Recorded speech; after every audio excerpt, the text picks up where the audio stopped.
O perdão que te liberta. Perdão, o poder de libertar o outro e a si mesmo. Perdoar não é esquecer. É deixar de carregar o que te destrói.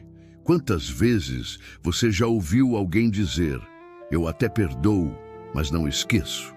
Ou talvez você mesmo tenha dito isso. O perdão é uma das atitudes mais difíceis e, ao mesmo tempo, mais libertadoras que o ser humano pode experimentar. Mas a verdade é que o perdão que a Bíblia ensina vai muito além de simplesmente deixar para lá ou fingir que nada aconteceu. Perdoar, no sentido bíblico, é um ato espiritual profundo. É libertar o outro, sim, mas, sobretudo, libertar a si mesmo. O peso invisível do ressentimento. Carregar mágoa é como caminhar com uma mochila cheia de pedras. Cada lembrança amarga, cada ofensa não curada, cada "eu não merecia isso", adiciona mais peso sobre as costas da alma.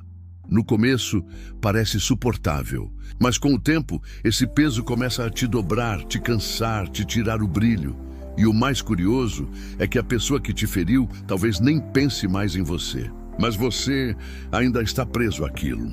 Preso à dor, à lembrança, à injustiça. É por isso que Jesus foi tão direto quando disse em Mateus 6, 14 e 15, porque se perdoardes aos homens as suas ofensas, também vosso Pai Celestial vos perdoará a vós. Se, porém, não perdoardes aos homens as suas ofensas, também vosso Pai não perdoará as vossas. Não é uma ameaça, é uma lei espiritual. Quem segura o perdão, segura também a própria prisão. Perdoar não é minimizar. Existe um equívoco comum: achar que perdoar é dizer "tudo bem, não foi nada". Mas muitas vezes foi sim. Foi grave, foi injusto, foi dolorido. Perdoar não é justificar o que te fizeram. É escolher não permitir que o erro do outro continue te governando. É diferente de esquecer. Esquecer é apagar da memória, o que raramente acontece. Perdoar é tirar o veneno da lembrança. Você ainda se lembra, mas já não dói. Você recorda, mas já não sangra. Porque o perdão cicatrizou aquilo que antes era ferida aberta. A diferença entre o perdão humano e o divino. O ser humano tende a perdoar com limites. Perdoa, mas coloca condições. Perdoa, mas guarda um arquivo morto emocional, caso precise lembrar depois. Mas Deus perdoa de um jeito completamente diferente. Em Miqueias, capítulo 7, versículo 19, está escrito: "Tornará a ter compaixão de nós. Pisará aos pés as nossas iniquidades e lançará todos os nossos pecados nas profundezas do mar." Quando Deus perdoa, Ele não arquiva, Ele apaga. Ele joga no fundo do mar e não volta para pescar. Esse é o padrão divino de perdão. Não é emocional, é espiritual. E quando aprendemos a perdoar como Deus perdoa, algo sobrenatural acontece dentro da gente. A alma respira. O perdão como processo, não como sentimento. Tem gente que espera sentir vontade de perdoar, mas o perdão raramente nasce de um sentimento. Ele nasce de uma decisão. E muitas vezes essa decisão precisa ser repetida várias vezes. Você decide perdoar hoje, mas amanhã a lembrança dói de novo. Então você decide mais uma vez e mais outra, até que a dor perde força. O perdão não acontece num clique. É uma caminhada de libertação. E durante esse processo, Deus vai moldando o coração, trocando rancor por paz, ferida por aprendizado, dor por propósito. O perdão é um ato de poder no mundo de hoje. Perdoar parece fraqueza. Vivemos numa cultura que valoriza a resposta rápida, a vingança disfarçada de justiça. Mas perdoar é, na verdade, um ato de força. Só quem é forte perdoa. Só quem é livre consegue abrir mão de cobrar uma dívida emocional. O perdão é uma decisão que diz: o que me fizeram não vai definir quem eu sou. Jesus, no auge da dor, pregado na cruz, olhou para aqueles que zombavam e disse: "Pai, perdoa-lhes, porque não sabem o que fazem." Lucas, capítulo 23, versículo 34. Essa é a imagem máxima do poder do perdão. Ele estava sendo injustiçado, ferido, humilhado. E ainda assim escolheu perdoar. Não porque eles mereciam, mas porque ele não queria que o ódio deles destruísse o amor que ele carregava. Quando você perdoa, você se cura. A falta de perdão não fica só na alma, ela adoece o corpo, o humor, as relações. A Bíblia e a ciência concordam nisso. Estudos mostram que o rancor prolongado pode gerar ansiedade, insônia, depressão e até enfraquecer o sistema imunológico. Enquanto o perdão reduz o estresse, melhora a pressão arterial e aumenta a sensação de bem-estar.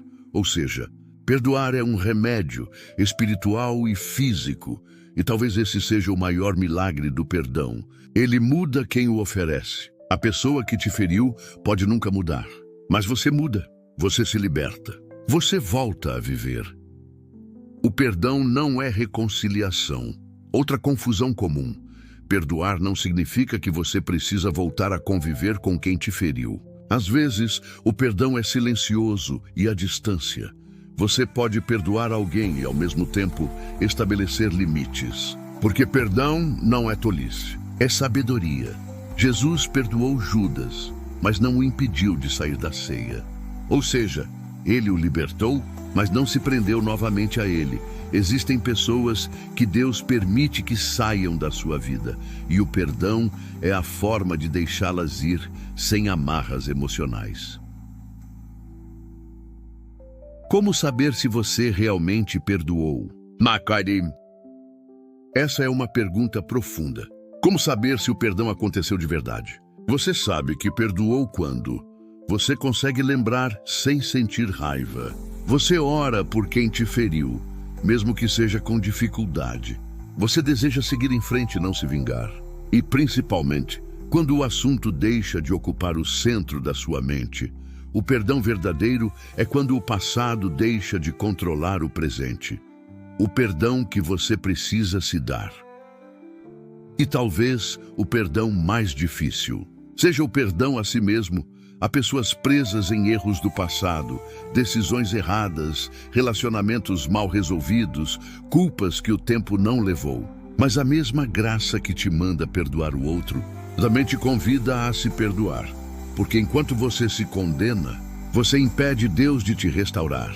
Romanos capítulo 8, versículo 1. Portanto, agora nenhuma condenação há para os que estão em Cristo Jesus. Nenhuma. Nem a que vem dos outros, nem a que vem de você.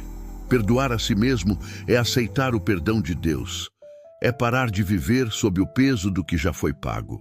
É dizer para a alma, eu errei, mas não sou o erro. O caminho da liberdade.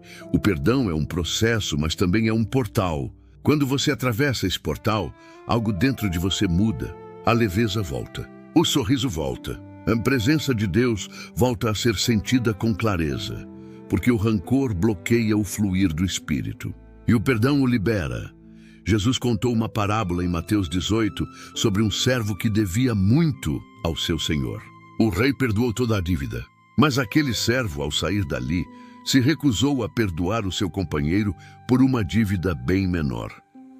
Quando o rei soube, ficou indignado e disse, servo mau, eu te perdoei toda aquela dívida porque me suplicaste. Não devias tu também ter compaixão do teu companheiro como eu tive de ti?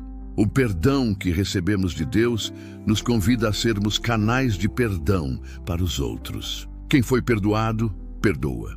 Deixar ir para crescer. Perdoar é muitas vezes abrir mão de ter razão para ter paz. Isso exige humildade. Mas quando você solta o que te prende, algo maior vem ocupar o lugar. Você cresce. Você amadurece. Você entende que cada dor foi um professor. E o perdão não é o fim da história. É o começo de uma nova. Por fim, o perdão não apaga o passado, mas muda o significado dele. Talvez você nunca ouça um me perdoa de quem te feriu. Mas o perdão não depende do arrependimento do outro. Depende da liberdade que você quer viver. Perdoar é dizer, eu não vou carregar isso mais. Eu não vou deixar essa ferida definir o meu futuro. E quando você decide perdoar, o céu se move. Porque o perdão é o idioma da graça. E toda vez que você o fala, o coração de Deus responde. Encerramento, voz suave e inspiradora. Perdoar é libertar o outro e descobrir que quem foi solto era você. Se essa mensagem falou com você, se inscreva no Bíblia Sem Tabus, ative o sininho das notificações, curta e compartilhe com alguém que precisa ouvir isso hoje. E lembre-se, todo episódio do Bíblia Sem Tabus é um convite para olhar para a palavra de Deus com olhos novos. Sem medo, sem máscaras, sem tabus.